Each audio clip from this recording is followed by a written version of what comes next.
Good evening, everyone. My name is Pat O'Neill, and I have the privilege of being the interim dean of the Nistler College of Business and Public Administration.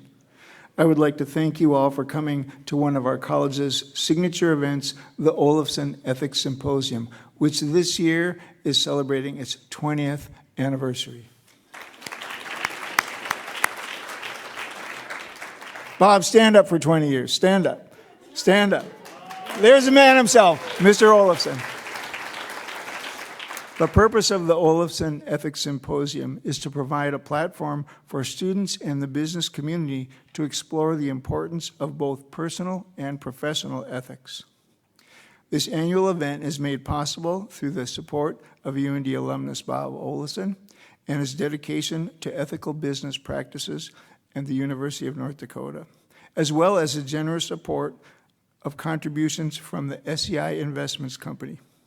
We have a member of the SEI with us tonight, Mark Morgan. Would you stand and be recognized? We are grateful for your support for this signature event. I would like to recognize some of our outstanding leadership who are with us here tonight, President Andrew Armacost and First Lady Kathy Armacost. Provost Eric Link and Dr. Laura Link. Dean Emeritus Denny Albert.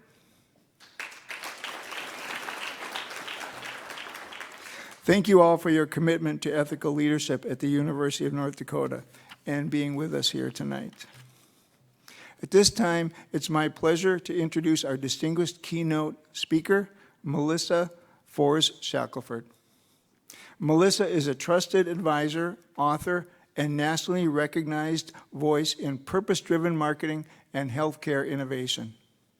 With more than 20 years of experience leading high-impact brand and growth initiatives, she helps organizations navigate complex markets while staying grounded in clarity, integrity, and human connection. As founder of Shackelford Strategies, Melissa works closely with C-suite leaders, startups, and mission-driven healthcare brands to shape market strategy, refine messaging, and scale impact.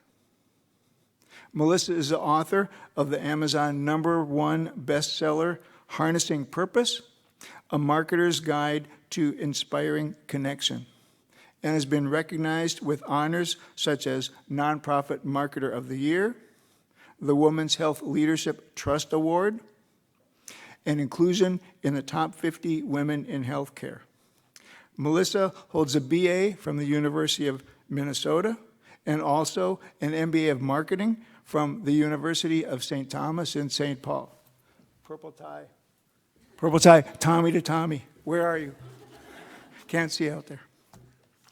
Melissa's work blends real-world executive experience with a deep human perspective. Whether she's speaking on stage, advising a startup, or guiding a leadership team, Melissa's work centers on this belief. When marketing is led with intention, it becomes a force for trust, change, and connection. Please join me in welcoming Melissa Fors Shackelford to the stage.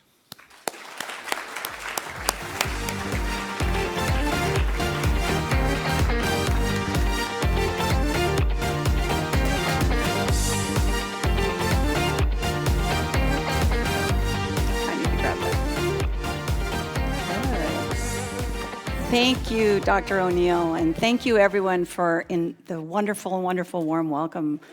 I appreciate that all of you come out tonight to talk about marketing ethics. I have to thank Bob Olafson for the really wonderful, kind introduction to this event for 20 years. I'm thrilled that I'm here at the 20th session. And to President Armacost and First Lady Armacost, who I had dinner with tonight, thank you for having me. I tell you, it's been such a warm welcome from the entire University of North Dakota community. And I have to call out, I can't see her, but Laura Arneson, who was she was the wonderful person who has been coordinating this event, and I can't say enough about her. We had such a great discussion about marketing earlier, so very energizing for me. And last but not least, I have to thank my husband who drove up with me from Minneapolis because I was a little worried about the weather. Driving from Minneapolis in November, sometimes it can be a little iffy. So if there was snow, I wanted him on board. I was so excited when I heard that this event was going to be focusing on marketing. And not just because I'm a very, very long-time marketer, 20, maybe 30 years, but because I love to bring new people into the profession. And even those that aren't in the profession, I love to make sure others really understand what marketing is all about. And today we're talking about marketing ethics. And I tell you, I really understand that marketing is a profession that is filled with opportunities to cross those ethical lines. Marketing is a profession that gets lots of pressure. It's always kind of pushing marketers to do more, to sell more, to get more customers. And when you have all that pressure, those little gray areas are a little bit easier to step into. But what I do know is that the leaders who organize this event don't think that marketing is all bad. Because as Dr. O'Neill said, I basically wrote a book about marketing being a force for good. So that's really why I'm here today. I've seen both sides. And I tell you, I actually worked in a profession, in an industry leading marketing for almost 10 years that was so filled with unethical practices that we were banned from advertising on Google. And I'll say that again because it's always so shocking when I tell people. For nearly 10 years, I led marketing in an industry that was so filled with unethical practices that Google banned us from advertising. And we'll get into that a little bit later. Marketing really, like I said, has the ability to cross those ethical lines, but it really can be a force for good. So that's why I'm here today. So let's jump in. For 10 years, I led marketing for the Hazel and Betty Ford Foundation. It's the nation's largest nonprofit addiction treatment and mental health organization with locations across the country, but headquartered right next door in Minnesota, or right next door in Minnesota, I'm not quite sure. Really, the Hazel and Betty Ford Foundation was considered, or is considered, the gold standard for addiction treatment care. And that wasn't just us saying it, that was the industry saying it. Really, Hazel and Betty Ford was one of the pioneers. We treated families in their most vulnerable time because nobody calls addiction treatment centers when they're having a great day. They call when their family's in crisis, when somebody's overdosed, when somebody's gotten a DUI, when somebody's hit rock bottom. So they're at such a vulnerable moment, and that's when they're reaching out for help. So imagine this situation. There's a mother concerned about her son and his struggles with drugs and alcohol. She's heard about the Hazel and Betty Ford Foundation. She knows it's a high-quality, ethical addiction treatment organization, and she knows it's close to home. So she types into Google, Hazel and Betty Ford addiction treatment. That's what we'd all do, right? She served up an ad on Google. It says Hazel and Betty Ford Foundation. She clicks on it. She makes a phone call, and they answer the phone, Hazel and Betty Ford Foundation. So she assumes, of course, she's calling them. But in reality, she was calling a broker who was going to sell her as a lead to the highest bidder. And that very easily could be a number of different bad actors that was going to pay for her as a lead. And they might not be a licensed, accredited, quality, or ethical addiction treatment organization. And it kind of sounds far-fetched, but it happened all the time. And people just can't, I think, understand that this happened in healthcare, but it happened in healthcare. While I was at the Hazel and Betty Ford Foundation, I was lucky enough to have an amazing CEO. And he understood that this was a risk to our reputation for being the gold standard for addiction treatment care. But he also understood that this was a risk to these very vulnerable families. So we were able to take some action. I was able to work with our general counsel she would bring lawsuits and write very strongly worded letters to a number of these bad actors who are doing this. And it was my job as the marketer to get headlines, because every headline told one of these bad actors we weren't going to stand for that. But it wasn't just happening to us and to families looking for our care. It was happening across this whole industry. And that's why when an industry won't police itself from unethical activity, someone else is going to step in.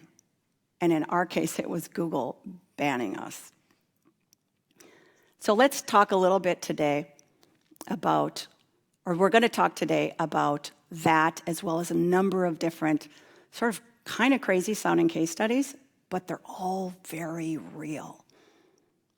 Because at its core, marketing is really about influence and persuasion. And you can either protect those vulnerable families, or you can exploit those vulnerable families. And I think you can see that's why marketing, really under pressure, you can see how marketing can very easily cross those type of lines. So let's talk a little bit about what we're going to dig into today. First, we're going to talk about why ethics in marketing matters. And you think that sounds pretty obvious, but I just told you I've had experience in an industry that was wildly unethical. We'll talk about a handful of unethical case studies and tell you I've been a marketer for a very long time. I'm a very proud marketer, but there are so many of these kind of case studies. And that's where marketers kind of get a bad rap as being these sort of unethical, maybe fraudulent sort of profession. Then we're going to get to the good guys. We'll talk about codes of ethics for marketers. We'll also dig into some case studies of people who are actually using marketing as a force for good. And marketing, like I said, I wrote a book about it. Marketing, I believe, at its best, when it's purpose-driven and filled with integrity, marketing can be a force for good. It can do so much more than sell products and services. Marketing can change a cultural conversation. And marketing, in my experience, can really change the world for the better. So we'll talk about those good guys. And finally, let's talk about how you can apply these principles in your work. Because marketing really is just about influence and persuasion, and that's something everybody in this room does. So if I step back for a minute, I'd like to see, before we get too far, how many people in this room are marketing majors? Can you raise your hands? I see a few hands. How many people have ever taken a marketing class? Okay, all right. I heard this was a really big major, so a lot of people have taken a class. That's good. I will say what might be a bold statement. I think everyone in this room is a marketer in some way, shape, or form, because everyone persuades and everyone influences. And think about the last time you might have persuaded someone. You might have written an online review. You might have persuaded your friend to watch a movie that you liked. You might have posted about a product you like. And so the question is, did you tell the whole story or just part of the story? And that's kind of where the ethics come in. How honest do you want to be? And since I think everyone in this room is somewhat a marketer, I tried to prove my point by reaching out to a bunch of my friends who were not marketing majors to see if they use marketing in their day-to-day professions. And since I am not a UND alum, I reached out to a bunch of my girlfriends that are UND alums. So the first person I reached out was my friend Cindy.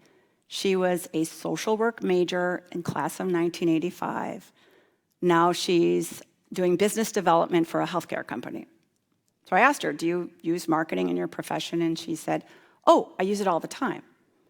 She organizes conferences and events. She's very focused on social media, not only building her brand on social media, but promoting the company's brand on social media. And she does a lot of her sales through social media. She also said that she is doing market research basically every single day. So she's using lots of marketing. So then I reached out to my friend Amity, and she is a former colleague who's also a UND alum, class of 2003, I think. And she was a social services and social work major, but now she's been working in human resources. So I asked her, okay, human resources, are you using marketing at all in your day-to-day role? And she said, absolutely. And one of the things she does a lot as a human resources professional is she said she does a lot of big change management for employees. And so she's basically, with her employees, doing internal marketing campaigns to get them to understand what the change is all about. She said she also does something kind of interesting. In her career in human resources, she's changed industries a number of times. And in those changes, each time she's felt that she had to market herself to each of these industries to let them know that she could join that industry.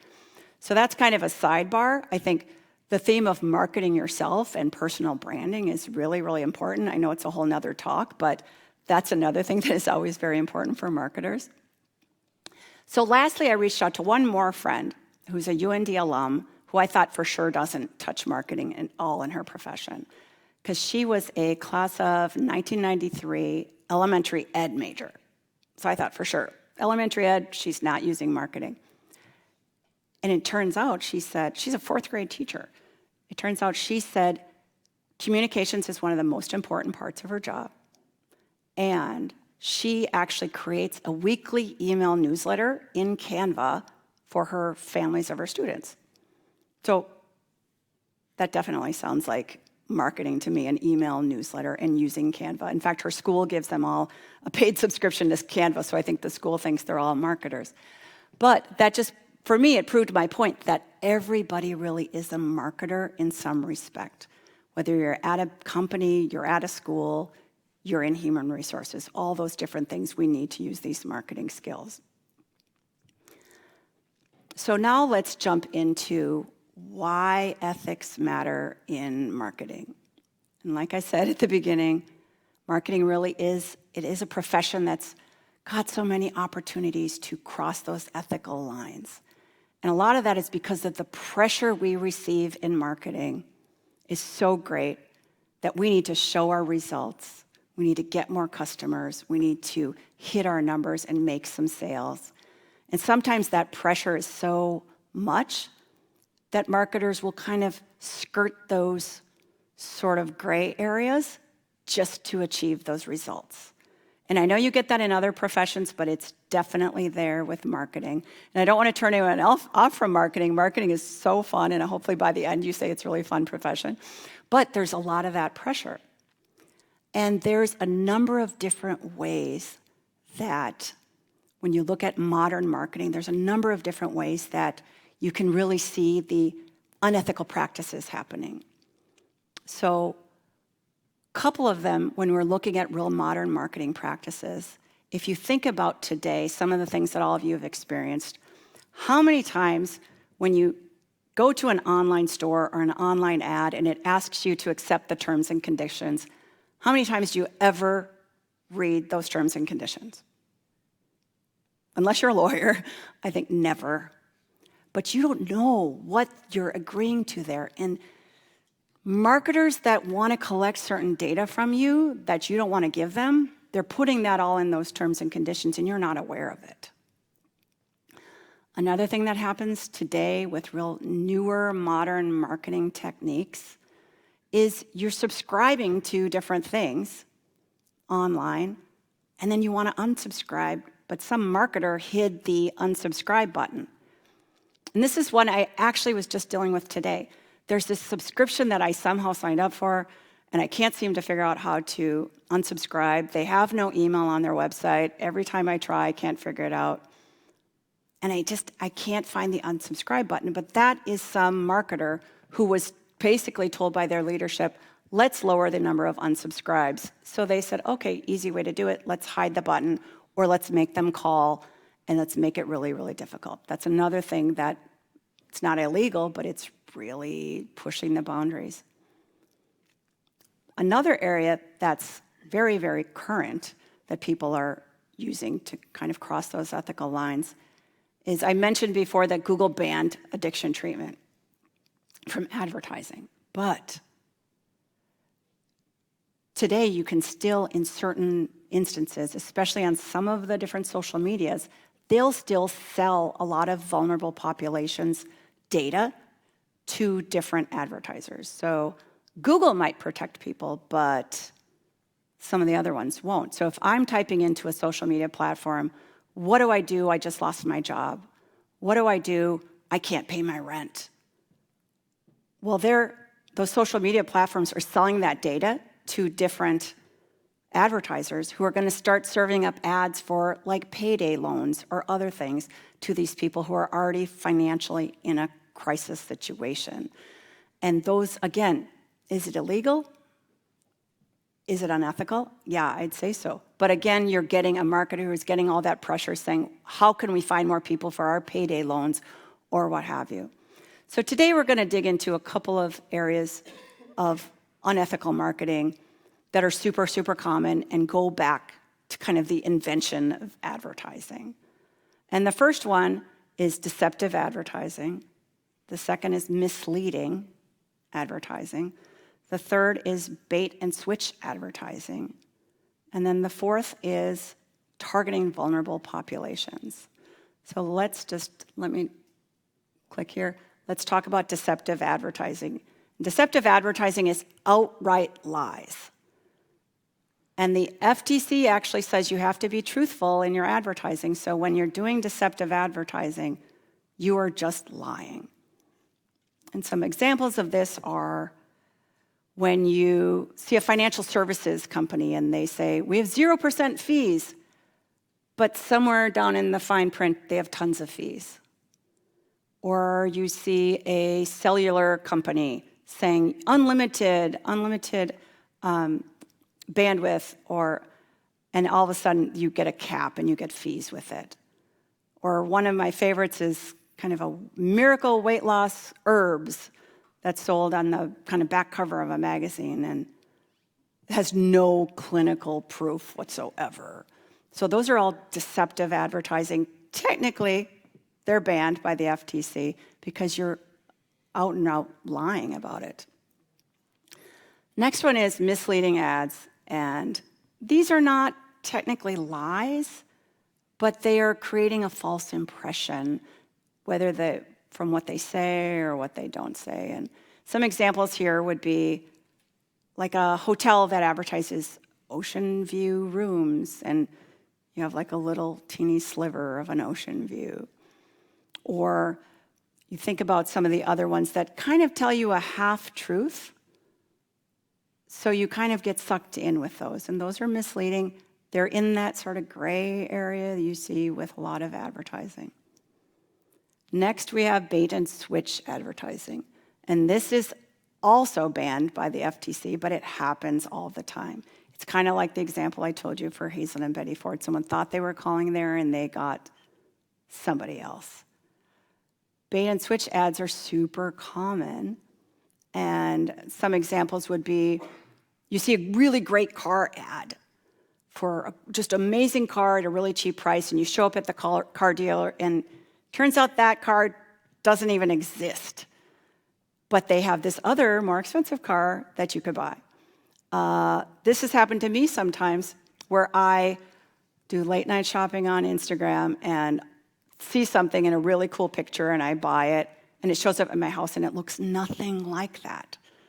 That's bait and switch. I thought I was getting one thing, I got something else. And another one that's really common that I suspect probably has happened to people in this room is you see a great ad online for something like a $200 laptop, and you think, oh my gosh, this is too good to be true. Well, it was too good to be true, because you click on the ad, you go to that store, and that $200 laptop doesn't exist, but they sure have a lot of more expensive laptops for you to buy if you choose to. Next, we have vulnerable populations.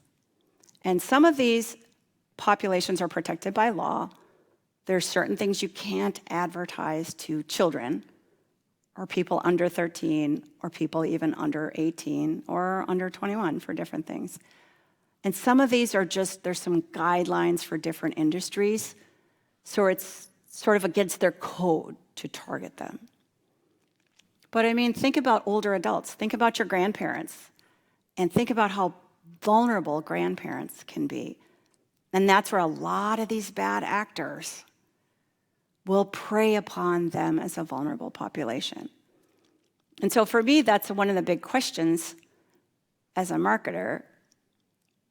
Am I going to protect these vulnerable populations, or am I going to do anything at any cost and exploit these kind of vulnerable populations? We also have people in crisis. So I mentioned families in crisis when they're concerned about a loved one's health. You know, their loved one just overdosed or just got a DUI. They're in a crisis. They're not thinking straight. They're going to make decisions they wouldn't normally make, and they're a very vulnerable population. You also have people who are in financial crisis. I'm typing into the internet somewhere on social media or into Google, I just lost my job, what do I do? Or I can't pay my rent, what do I do? And if the first thing that gets served up are these ads for very, very expensive payday loans, well, they're preying on me as a very vulnerable person in a really tough situation.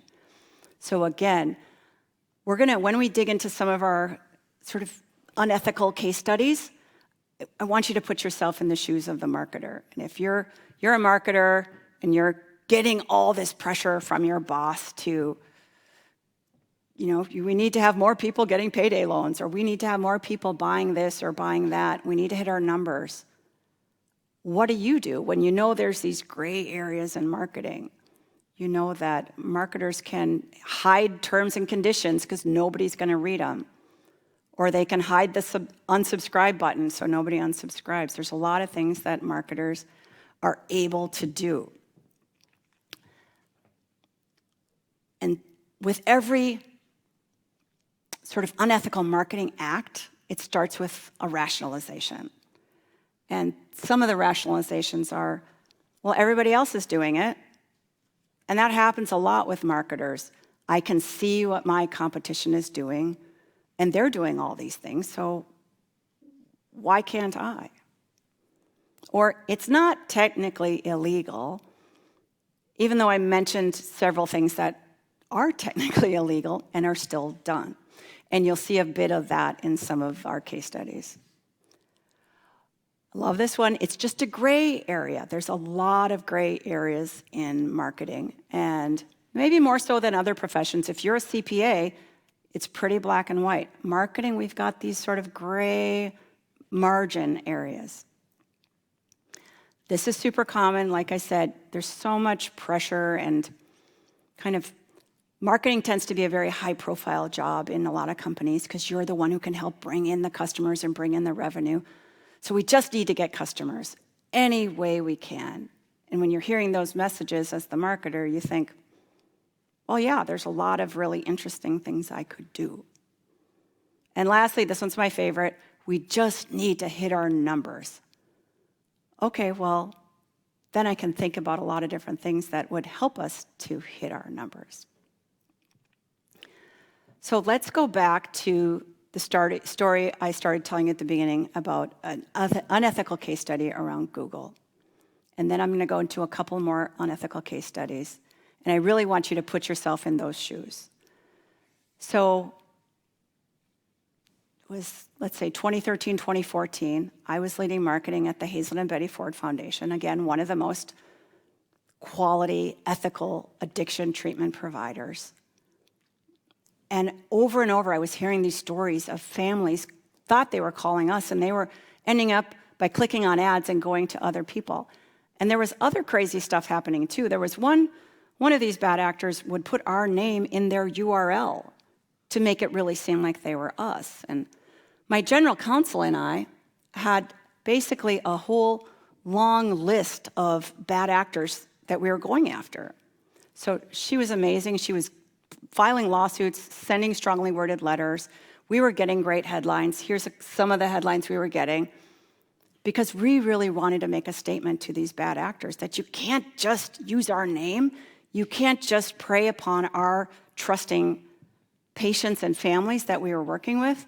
We had to do something to protect our stellar reputation, but most importantly, we really wanted to protect these vulnerable families. And again, like I said before, that's one of those questions in marketing. It's very easy to exploit these vulnerable families for financial gain. It's a lot harder to take a step back and say we're going to protect them. We weren't the only ones having these issues, and so that's when Google banned all of addiction treatment from advertising. And most marketers, when I tell them this happened, they cannot believe it. But Google didn't step in just for the goodness of their heart. Google stepped in because they were seeing all these people being served up deceptive ads that were targeting vulnerable populations on their platform. I mean, Google's the largest, maybe the largest advertising platform in the world. And from addiction treatment, there was so much money. They were getting hundreds and hundreds of millions of dollars in advertising revenue, but they still banned the entire industry because it was that bad. And Google's only done this a couple of times before. So they've banned advertising for weapons. Makes sense. They've banned advertising for illegal drugs. They've banned advertising for illegal pharmacies, payday loans and bail bonds, and there might be a couple others. And here, I was working at a healthcare company, and we were lumped in with all of those bad actors. It's pretty shocking, but it just goes to show how rampant this unethical activity was in the industry, that Google had to take that step. Well, eventually, Google, after like a year and a half, Google set up this process. And they said you had to be certified in order to advertise on Google for addiction treatment. And it's still really shocking. Hospitals are fine, but addiction treatment, because we had all these bad actors, we had to go through this process. So now, for an addiction treatment organization to advertise on Google, they have to go through this really rigorous, lengthy, expensive certification process to prove that they are ethical, licensed, accredited, and credible. They needed to prove all this, and now they can advertise on Google. It's a pretty shocking thing that we had to go through. But it really Google forced a reckoning with the entire industry. And the entire industry kind of went through a big change because of all this. At the time, it wasn't just the advertising that was unethical in that space. There was other things happening in the industry, lots of fraud, waste, and abuse. And in fact, at one point, Congress was investigating the whole industry and invited, at the time, my CEO to testify before Congress. And he was there as the example of being the gold ethical standard, or that's what they said.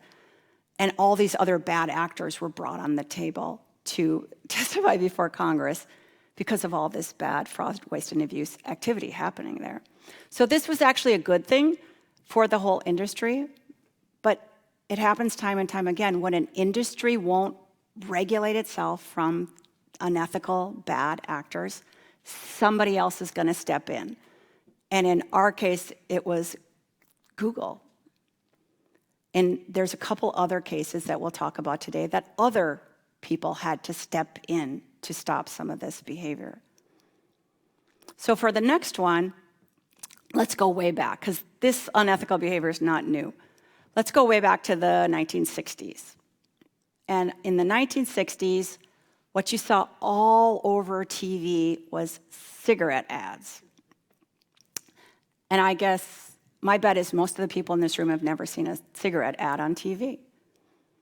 Well, that's because the government banned all cigarette advertising on TV and radio in 1971. And why did they do this? Well, they did this for a couple of reasons. One was lots of deceptive claims on their ads. And secondly, they were targeting vulnerable populations. They were targeting young people. So the cigarette manufacturers, the cigarette companies, knew that their products, even in the 60s, they knew they caused harm. But they were sending ads like this with doctors and saying, if you smoke a fresh cigarette, your throat will feel better. So they knew that these were deceptive. They knew they weren't being honest and true about the health risks of smoking, but they were still doing all these deceptive ads.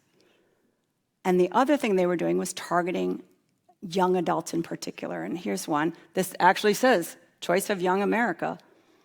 They were targeting young people. And actually, from a business standpoint, it's not a dumb strategy.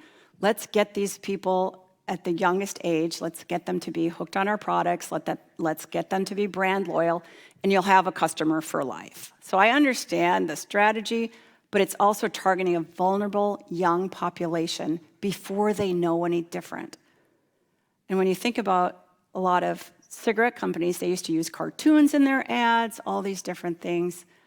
But here they're blatantly saying the choice of young America. So that's why the government stepped in. And this was actually pretty momentous as far as a lot of different things go. The one thing that came out of this was now you see disclaimers everywhere. So it's like the fine print is in bold, not just on cigarette packages, but on cigarette print ads. If you see any of the drug or pharma companies advertising on TV, there's a long list of disclaimers for all the risks. All of that came out of this time. The other thing that you saw start to happen at this time was a lot of public service announcements. So to balance all of this, the health risks, people started doing public service announcements. And lastly, the really interesting thing that happened going back to 1971, when the cigarette companies no longer had access to advertise on TV in the United States, they went overseas. And that's when you started seeing, if any of you have traveled abroad, you still see cigarette ads everywhere overseas, because that's where they went to seek out a new market. Also in the States, the cigarette companies had to get a lot more creative on how they did advertising, and that's where you see so much print ads still today, you see, for that. You'd think we would have learned our lesson, or the industries would have learned their lesson after this, going all the way back to 1971. But this was still happening in the last couple of years with vaping. We saw the exact same model. Somebody just pulled out the old marketing plan from the cigarette companies and they redid it for the vaping companies. And the one company that was really at the center of all this was Juul. And I'm not going to make you raise your hands, but I'm guessing a lot of people in this room know what Juul is, or who Juul is, or I guess what a Juul is. And they were doing a lot of deceptive advertising, and they were targeting vulnerable populations. And they were doing deceptive advertising because they weren't telling the truth about the health risks of their Juul vape pens. They were saying that this was good for you, this wasn't bad, this didn't have harmful effects, this is a good alternative if you want to quit. But they knew that there was a public health risk. They knew that this was also something that wasn't a healthy thing to do, so they were being very deceptive in their ads. The other thing they were doing that I find shocking, and hopefully you do too, is they were targeting children. And you might say, were they really targeting children? Were they just targeting people, teenagers? No. Juul was advertising on Nickelodeon, Cartoon Network, and 17 magazine. And there's no way you can say that's not targeting children. So again, the government stepped in to ban cigarette advertising. For Juul, the various attorney generals across the country, including North Dakota and Minnesota, they all started to sue Juul. And ultimately, Juul, I think it was over $1 billion that they had to settle for. And Juul also had to not advertise anywhere close to children, which seems like pretty obvious. And they had to start disclosing the health risks of vaping, because there are health risks to vaping. It's very, very shocking that this would happen. It was the exact same playbook that the cigarette ad companies had, but it kind of worked for them for a while, and it kind of worked for Juul for a while. The shocking thing is, before all this happened, Juul had 75% of the vaping market. That's amazing. I mean, that's amazing to me, 75% of the market. But they were going after the youngest people they could with fruit-flavored, banana or bubblegum-flavored vape pens, targeting kids, advertising on Nickelodeon and Cartoon Network. So that's when it's so egregious. But I think about, I'll think about, you guys think about, if you were that marketer and you said, wow, I've got some really great ideas on how we can just take 75% of the market. And this is what we're going to do. We're going to pretend we don't have any health risks, and we're going to target them really young so that they'll get brand loyal when they're watching Cartoon Network, and they'll be a customer for life. So that's another, I think, shocking one, when an industry can't police itself from unethical marketing activities, somebody else is going to step in. And in Juul's case, it was the attorney generals, and they had to settle for over $1 billion. Now, the next one, I think, might be kind of close to home to a lot of people in this room, just because the data says it probably is. So next, I want to talk about gambling. And the data says that 50% of male college students have at least placed a bet in the last year. So I heard a couple giggles, so I know that we've got some in the room. If we just quick look at this ad, can anyone tell me what's wrong with this ad? Thank you. Thank you. I wish I had a prize for you. Yes, gambling is not risk-free. Gambling is, in its nature, inherently has risk. And that's a big problem. The thing with the gambling ads, the funny part with the gambling ads is there's many countries around the world that ban or restrict gambling ads. And it's starting to happen in the States, too. And risk-free is one of the terms. Risk-free and guaranteed are two of the terms that are really getting a lot of controversy. The American Gambling Association has a code of responsible advertising, if I got that right. And that code says you can't use things like risk-free or guaranteed. They also say you can't target people under 21. But are they? Here you've got Jamie Foxx, you've got Kevin Hart, you've got LeBron James. Even Kylie Jenner promotes these online gambling services. So they're going after young people with celebrities to make it seem fun and cool and risk-free. But when they're really going after people in this room, people who have enough stress and enough debt already, do they really need this on top of that? And you might be saying, people know better. It's not really a big deal. It's not a public health crisis. Well, the more you learn about the impact of gambling, you learn that the more people are exposed to the ads, the more likely they are to gamble. And the younger, this is what the research says, the younger people start to gamble, the more likely they'll become a gambling addict. And I know that's a strong word, but that's really just saying somebody who can't stop even when they're having consequences. And it becomes a public health hazard when you learn that the suicide rate of gambling addicts is 10 to 15 times higher than the general population.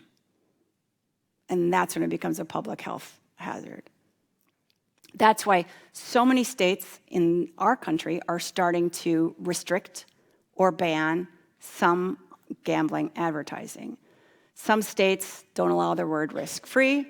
Some states won't allow them to advertise during any college events. Some states won't allow them to advertise during any sporting events. There's different restrictions happening. Here's a couple of the states and countries. Some of these countries have outright banned gambling advertising. Some have restricted it. I checked North Dakota, I couldn't find any restrictions, but it's coming. And I feel like the tide is starting to turn with gambling, that people are starting to see it as a public health concern. And so I would guess in the near future, you're going to see some broad legislation about the online gambling, just because we need to stop with the deceptive advertising, like the risk-free, which is just an outright lie, and the targeting of young people who are very vulnerable and, again, have enough stress and debt already in their lives. So that's a lot of kind of the bad side of marketing. And again, I am a very proud marketer. I've been a marketer for a long, long time. So let's switch over to the positive. There's a lot of good to be had here. So as much of the people that can cross those ethical lines and exploit the vulnerable with these marketing tactics, there's just as many people who see marketing as a force for good, and that marketing can do so much more than just sell products or services. Marketing can change a culture. Marketing can raise new issues. Marketing can make the world a better place. And let's start with the American Marketing Association. We'll talk about their code of ethics.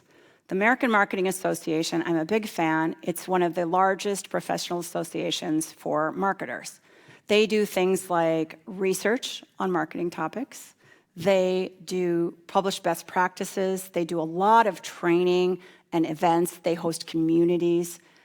And I'm a big fan of them. If anyone in here is a marketer or wants to be a marketer, I say check out the American Marketing Association, check out their trainings, their conferences. Really, I love all the things that they do. I've been a volunteer for years, and I'm really proud to have won their 2019 Nonprofit Marketer of the Year. I'm a big fan of American Marketing Association. But one of the things that they have is a code of ethics, because they know that marketers can kind of get this bad reputation for doing things like targeting vulnerable people or hiding the unsubscribe button.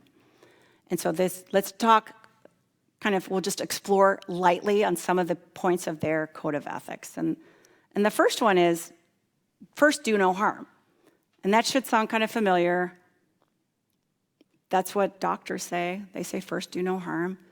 And the American Marketing Association is saying to marketers, don't target vulnerable populations.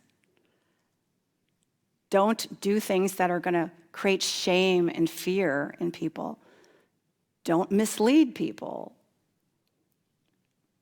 It seems kind of obvious, right? But they had to put it in their code of ethics. Second, foster trust in the marketing system. Because for marketers, really, trust is the core. It's the currency of marketing. Your customers need to trust you and trust what you say. And if they don't, then they're going to go somewhere else. That's not how you create loyalty from a customer. So the American Marketing Association recommends you keep your promises and stay away from deceptive and misleading advertising. And finally, they recommend that marketers embrace ethical values. And these are things like responsibility, honesty, fairness, and respect. Again, all of these can kind of follow for any profession, but the American Marketing Association is really saying to marketers, these are what we need to follow. So what does this look like in practice? If we're thinking about this code of ethics, there's a lot of questions, I think, that a marketer can ask themselves, and frankly, that all of you can ask yourselves before you influence or persuade.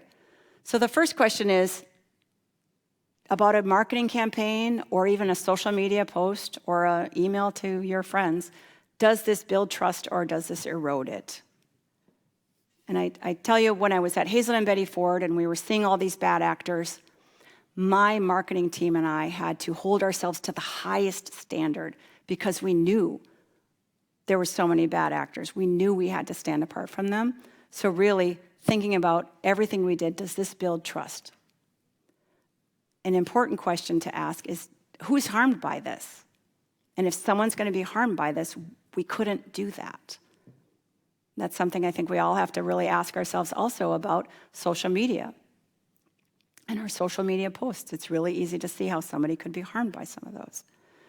Next one, this is big for when we talked about those gambling ads. Is this message fully true or only in the fine print? Is it risk-free betting, but there's all this down here that, oh, but this, and this, that a lot of people don't notice, and people who are maybe vulnerable or not as educated. And lastly, and this one I think is important for all of us to think about, is would I be proud to defend this if it went viral for the wrong reason? And that's one, especially around social media, especially about, I think for everybody to think about as you move into your profession, before you put something on social media, just know it's going to live forever, and would you be proud of this? Because ethical marketing, really, it's all about empathy, and it's about caring about your customers. And if you care about your customers, you're not going to do things like exploit them or deceive them or try to trick them into something. If you care about them, you're going to protect them, and you're going to really see how you can make their world better. So now we can get to some of my favorite things to talk about, and these are the good guys. These are the people in the brands who are looking at marketing as a force for good. They're saying, how can we do more than just sell products or services? And this first one I love because they were thinking the right things. And this first case study I have is maxi pads. I know this seems kind of silly, but there's a brand named Always, and they sell maxi pads. And they were going to target young girls in the best way. And they knew from the research that girls' confidence drops dramatically at puberty. At the time, Always wanted to sell their maxi pads to these kids. So Always said, let's do a whole campaign on how we can improve the confidence of young girls. So they said, let's do something to combat this. They asked the question, when did like a girl become an insult? So they did this whole video campaign. It's too long to show, so I'm just going to talk it through. They asked adults on video, they said, show me what it looks like to run like a girl. And these people would run like this, like a girl. And they said, show me what it looks like to throw like a girl. And they would throw like a girl. But then they went and talked to young girls. And they said, show me what it looks like to run like a girl. And you'd see these girls running as fast as they could. And they said, show me what it looks like to throw like a girl. And these girls would throw as hard as they could. And what happened was, Always, they started to change the conversation.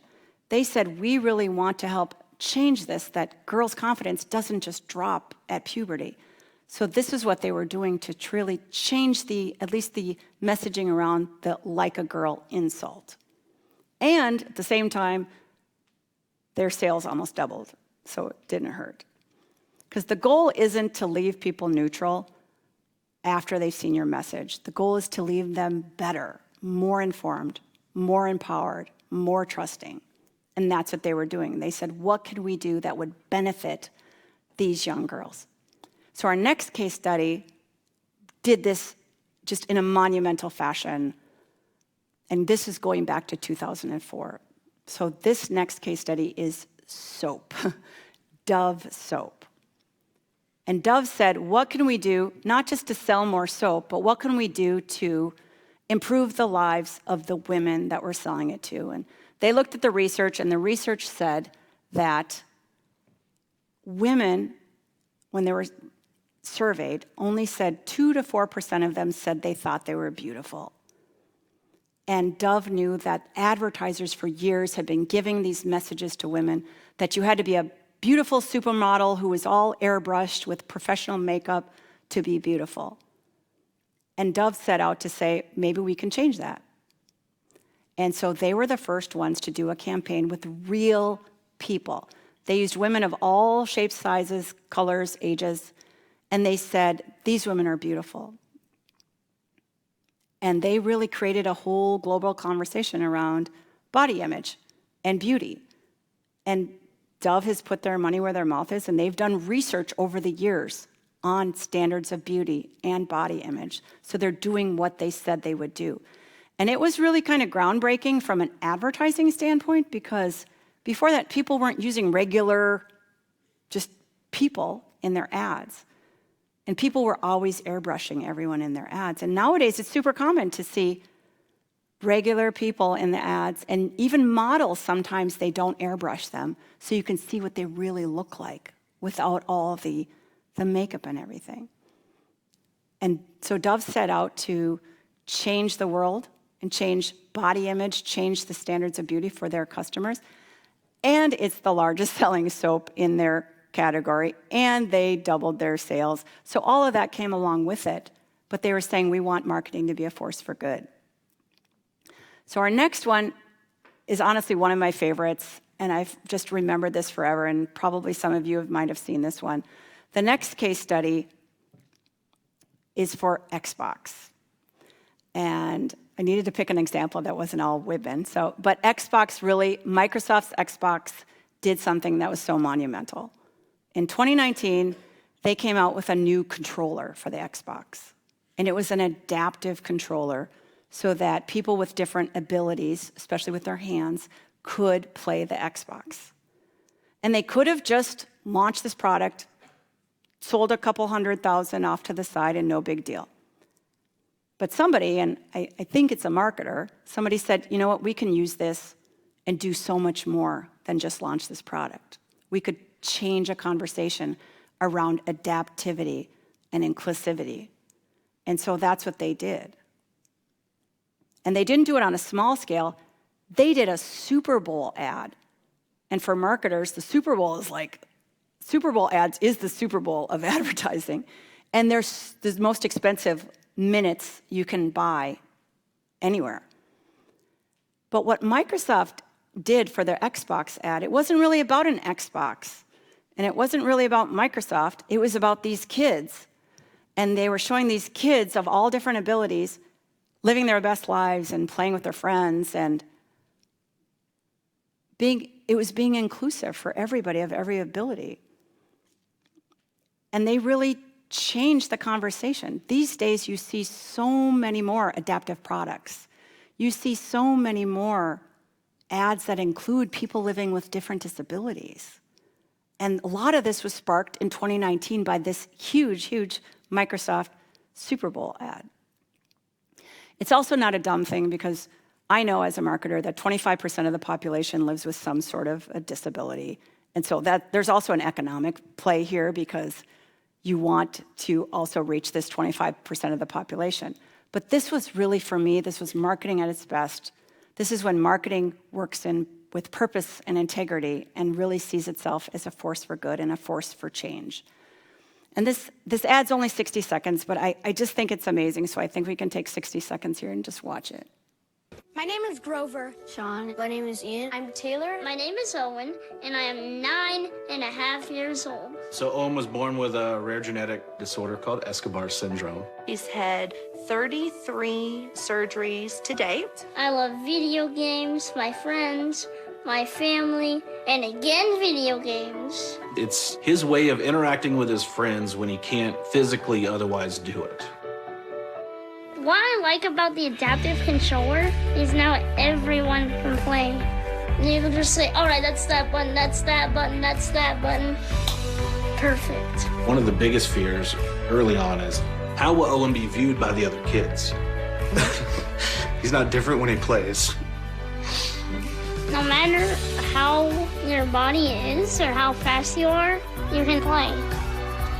It's a really good thing to have in this world.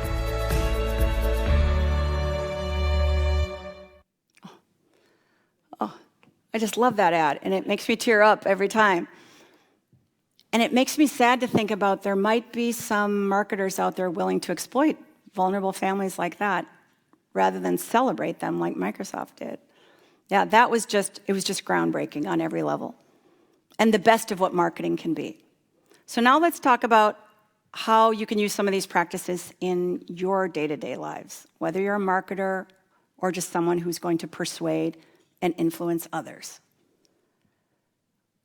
Oh, well, we have the last one already, so we'll start at the first one. First, say clarity over cleverness. Authentic communication, honest communication will always win in anything you do.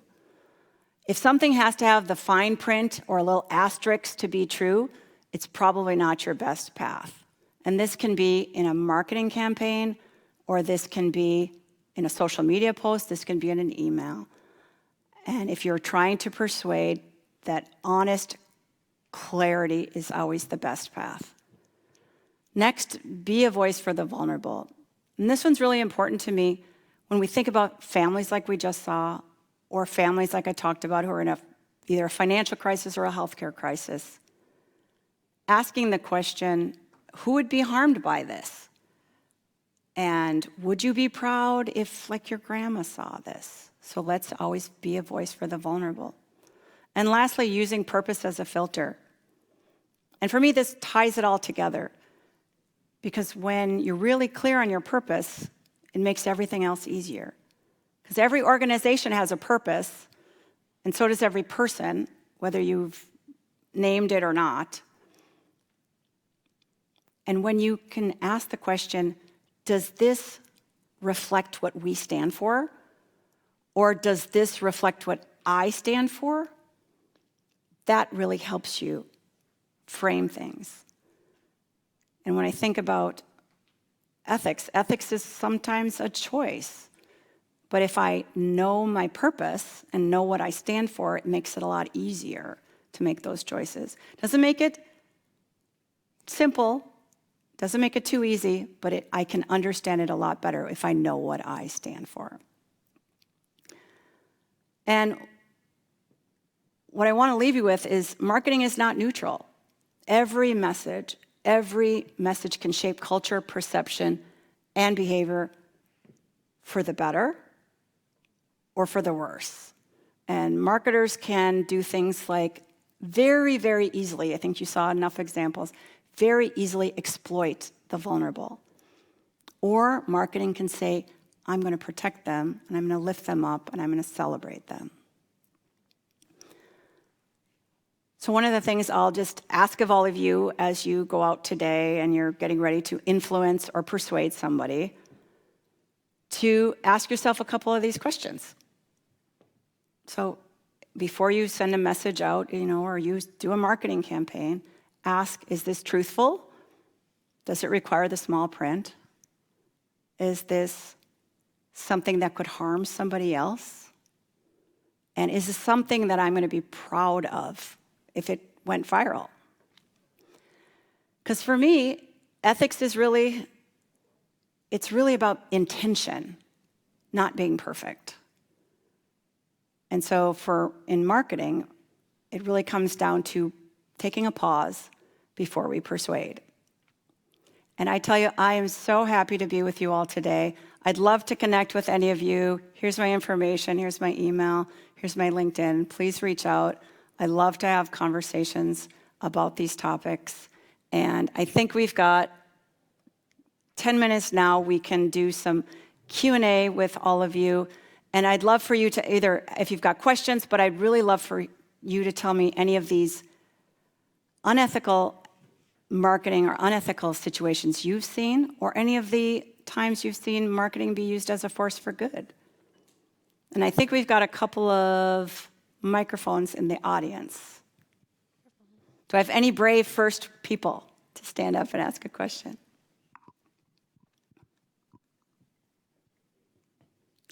Oh, we got one over here.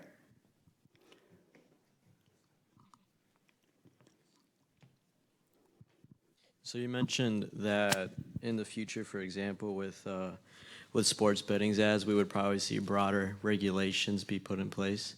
Do you think something like companies donating inauguration funds when a new president is elected, do you think that's something that could influence marketing regulations? For example, if a company donated about $1.2 million to your inauguration, would you not, listen to them when they have a chance to connect with you as the new president, vice president, member of Congress, etc.?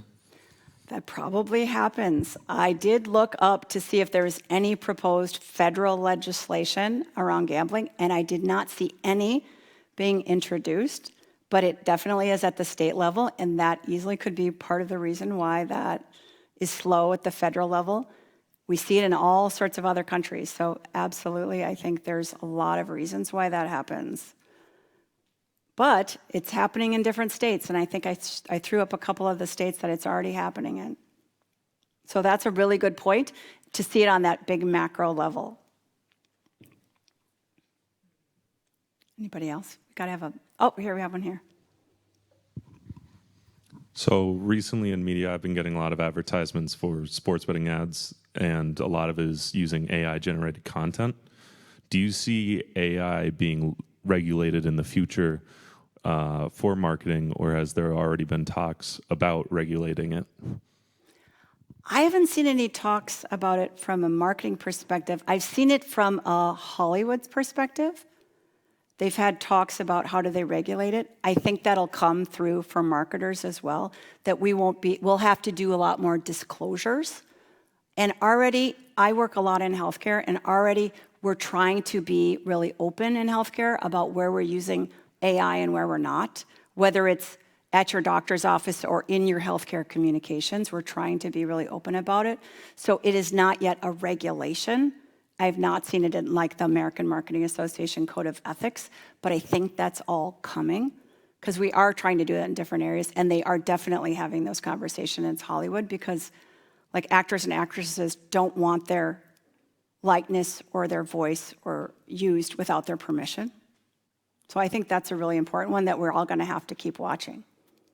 Because right now, I'm still a fan. I'm really a fan of AI-generated content. It really helps us to do things at scale, but we have to be really clear that it is AI-generated content. Oh, we've got one up here.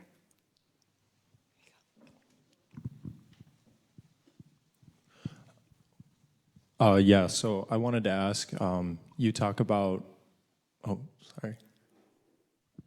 back here. Okay. Sorry. Fine. You talk a lot about how you want to persuade somebody with marketing, and that's the end goal in that, but there comes to a point where you said you don't want to take advantage of somebody or lie, so where do you draw that line exactly, or is it more of a gray area when it comes to presenting your product as best as possible versus just lying to people? Yeah, I think there is a line there, and it's kind of manipulation versus persuasion.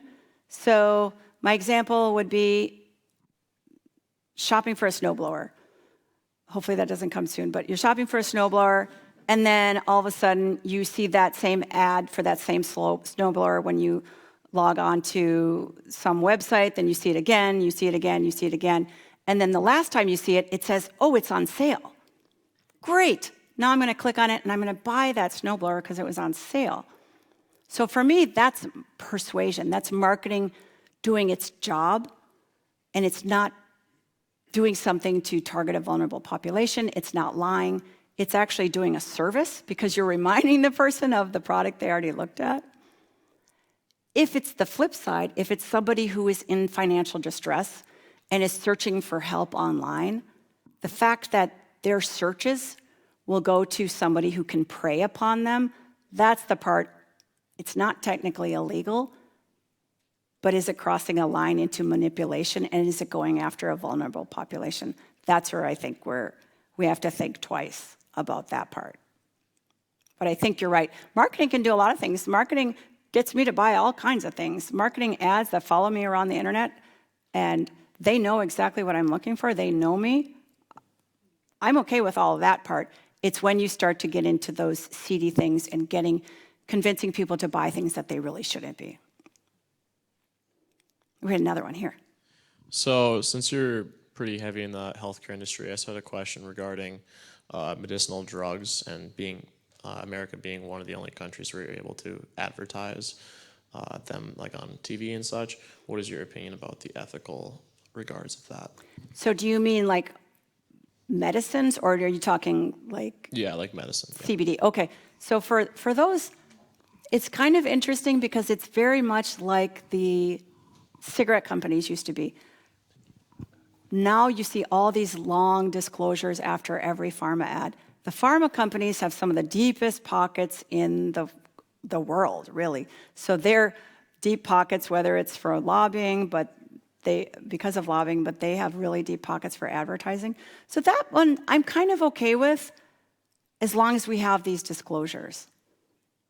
The funny thing with the pharma advertising is you get a lot more influencers and celebrities doing it too.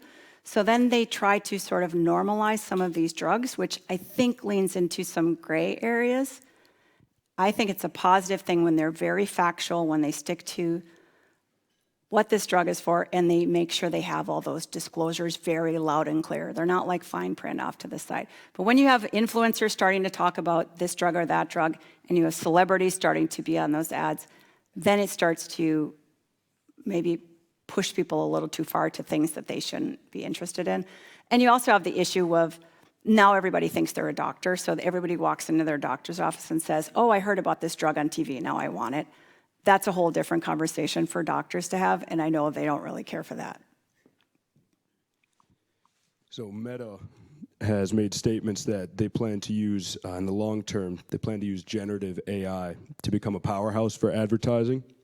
And I'm curious, Melissa, if you think this could be a harmful practice.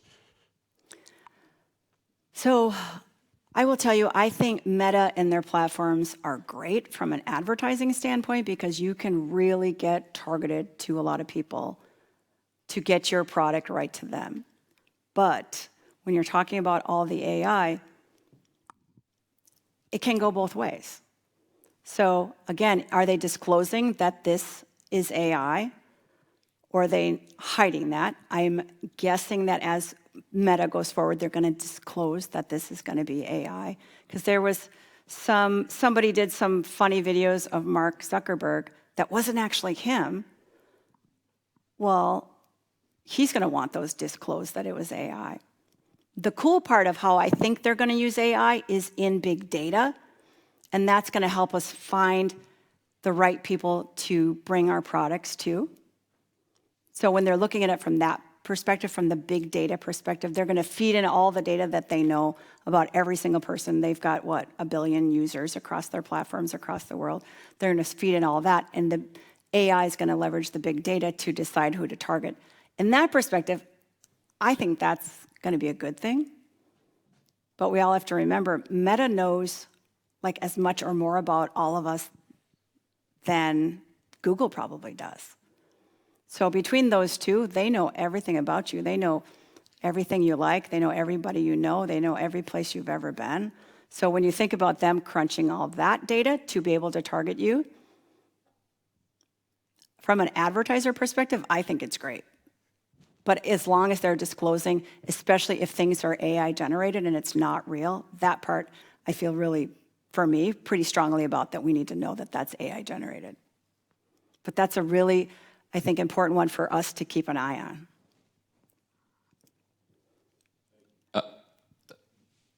Anybody else over here? Yes. I was wondering if you're aware of anything that's being done at this point to equip the general public with the ability to recognize when they're the target of deceitful advertising or like unethical advertising? To educate the general public about that? Yeah. Well, I don't know. I'm not really necessarily aware of anything that's being done like that. These have been going on for years and years and years. But when things are caught, that's when the government will step in, because when it is really, truly deceptive advertising or bait and switch, the FTC already says those are banned. The FTC already says you have to be truthful in advertising, and people get caught up sometimes with that, especially when they do comparative ads against their competition, and they start to lie about their competition, then the FTC will step in. Or when they're doing bait and switch, the FTC will step in. So from that perspective, there's some government regulation. And just like we saw with Google, when there was too much deceptive advertising, Google said, not on my platform. Or then you get an attorney general who says they're going to sue somebody. So from those perspectives, I think there are some collars in place, but a lot of it's still happening. I mean, you wouldn't have thought that a vape company would start to do the same things the cigarette companies did, 50 years ago, and they were doing it a couple years ago. So I think part of it is also just educating those vulnerable populations. There's so much, like AARP does and others do, for educating seniors on how to not be scammed. So talk to your grandparents so they're knowing they shouldn't be answering the phone and giving out private information when somebody calls them, and they shouldn't be clicking on deceptive ads that are targeting them. But from a general perspective, I don't know of anything that just to educate the general public. But, you know, the FTC does step in, and so do some of the advertisers. Any last question before we wrap it up? Oh, we've got one up here. On the consumer side of things, how would you advise a consumer to kind of be aware of these deceptive ads, unethical ads, and how can they avoid them or recognize them when they pop up in their feed and their searches? That's a great question. I think it's all about, is this too good to be true? And if it's too good to be true, it's probably too good to be true. And I get sucked into that myself, and I should know better. But I tell you, those Instagram ads are what get me. And I've bought all kinds of weird stuff that comes from China, and it doesn't look anything like the stuff that I bought. And I ought to know better because it's too good to be true. There's no way it's really this cheap. So that's what I think for everybody. And then also especially for the elderly, for them to be really cautious pulling out that credit card. So I think that's about all the time we have. Dr. O'Neill's coming back up, so yes, that looks like we're out of time. Okay.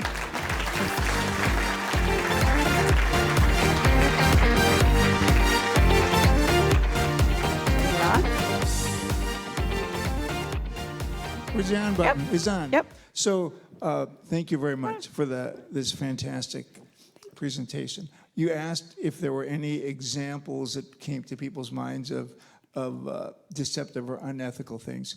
An example that I can't ever forget, it was at a vitamin store. Right at the counter, there was some vitamin, and the ad right on the front of it, it said, taking this vitamin may reduce your risk of getting cancer. Wow, that's amazing. And I thought I should buy it and write may not, and just put it out for everybody else. So thank you again. It's been a wonderful presentation. This is wonderful. And on behalf of the Nistler College, I have a small gift. Oh, thank you. In token of our appreciation. Oh, thank you so much. You're very welcome. Appreciate it. So, My fellow Tommy. Yeah, so two Tommies, but we're happy to remember, you may not be, we're happy to remember that the Hawks swept them in our first hockey series just several weeks ago. Well, you're playing both sides. Is that really fair? Well, I know where I get paid. But I noticed he has got the purple St. Thomas tie on tonight. I saw that. My wife said, wear a purple shirt too, and I said, no, too much. That would be like the Vikings in there. You don't want to sort the Vikings right now. So we have, please join us outside the auditorium for a conversation and a dessert reception. One more round of applause, and for Bob for 20 years. Yes, thank you, Bob. Okay, thank you.